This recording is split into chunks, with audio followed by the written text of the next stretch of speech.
প্রধান উপদেষ্টা প্রেস সচিব শফিকুল আলম জানিয়েছেন, এবার একযোগে ৩০০ আসনেই ভোট গ্রহণ হবে। সংসদ নির্বাচন এবং গণভোটের কারণে ফল ঘোষণা দেরি হতে পারে। বুধবার বিকেলে ফরেন সার্ভিস একাডেমিতে আয়োজিত প্রেস ব্রিফিংয়ে এসব তথ্য জানান প্রেস সচিব। প্রধান উপদেষ্টা অধ্যাপক মোহাম্মদ ইউনূসের সভাপতিত্বে অনুষ্ঠিত আইন শৃঙ্খলা সংক্রান্ত বৈঠক শেষে এই তথ্য জানানো হয়। বুধবার ত্রয়োদশ জাতীয় সংসদ নির্বাচন ও গণভোট নিয়ে আইনশৃঙ্খলা বাহিনীর সঙ্গে বৈঠকে বসেন প্রধান উপদেষ্টা অধ্যাপক মোহাম্মদ ইউনূস। পরে বিকেলে রাজধানীর ফরেন সার্ভিস একাডেমিতে এ ব্যাপারে কথা বলেন প্রধান উপদেষ্টার প্রেস সচিব শফিকুল আলম। সিকিউরিটি রিলেটেড যতগুলো প্রিপারেশন আছে। প্রেস ব্রিফিংয়ে শফিকুল আলম জানান, এবারের নির্বাচনে ১ লাখেরও ওপর সেনা সদস্য মোতায়েন থাকবে।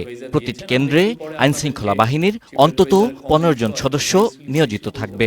এছাড়া ঝুঁকিপূর্ণ কেন্দ্রে থাকবে ১৮ থেকে ১৯ জন।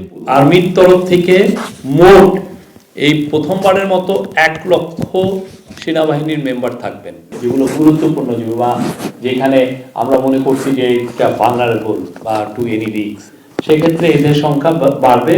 মানে এই ইয়ের ক্ষেত্রে হবে হচ্ছে সাধারণ ভোট কেন্দ্রে ১৫ থেকে ১৭ জন, আর গুরুত্বপূর্ণ ক্ষেত্রে ১৮ থেকে ১৯ জন পর্যন্ত যাবে। এবারের নির্বাচন হবে ৩০০ আসনে। রাতে শুরু হবে ব্যালট ছাপানো। সংবাদ সম্মেলনে শফিকুল আলম এ তথ্য জানান। বলেন, একই দিনে জাতীয় নির্বাচন ও গণভোট হওয়ায় ভোট গণনায় দেরি হতে পারে। আজকের মিটিং এর ইলেকশন কমিশনের তরফ থেকে বলা হয় যে ৩০০ আসনে ইলেকশন হবে। ব্যালটের ছাপা আজকের মিডনাইট থেকে শুরু হবে। কালকে সকালের থেকে এটা পূর্ণ দমে শুরু হবে এবং এটা ওরা ডিসাইড করবেন কখন পাঠাবেন, এটা আপনাদেরকে পরবর্তীতে জানিয়ে দেওয়া হবে। তিনি আরো বলেন, দ্বৈত নাগরিকত্বের বিষয়ে সরকারের কিছুই করার নেই। এ ব্যাপারে সিদ্ধান্ত নেবে নির্বাচন কমিশন। এটা রেসপন্ড করবেন ইলেকশন কমিশন। এটা তো ইলেকশন কমিশনের জুরিসডিকশনে। Sabbir Ahmed, Star News, Dhaka.